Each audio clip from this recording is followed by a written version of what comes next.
L is for the way you look at me. O is for the only one I see. So we are at Mount Julian right now, and we are about to go behind the scenes of one of the most unique restaurants in the wider area. So lots of tasting menus, lots of crazy chef ideas, and a lot of things that you're not going to see very often. Hope Chef gives away some of his secrets. We're doing pickled smelts.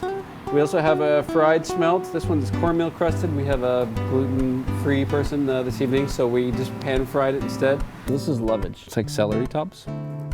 So it goes really well with potatoes. It's kind of classic. So I'm gonna julienne this up, give it a rinse, and julienne it up and put it in between the layers of paper-thin potatoes. So this is our garden arugula. These are marinated zucchini from our garden as well with champagne vinegar, chives. We have some whiskey compressed Niagara peaches. The key to cooking a great steak is starting with great beef from the farm. We hardly use black pepper. I use white on all my salads, fish.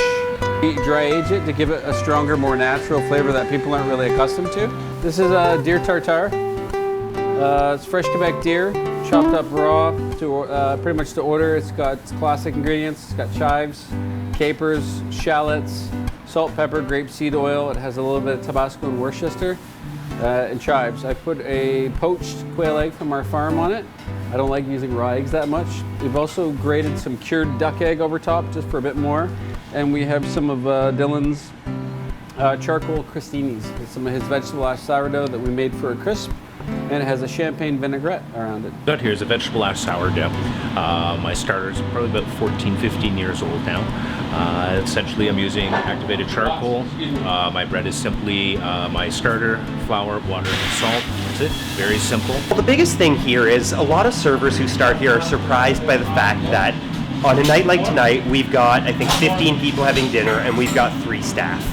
Because realistically, this way everybody has time to interact with the guests, and some guests don't want that and some guests do, but we have a chance to talk about every wine that we pour. We have a chance to talk about every dish that we set down. We have a chance to answer questions, talk about the location, talk about the resort. It's really a pretty spectacular way to do service. A lot of restaurants would have 1 staff or 2 staff on for this kind of thing.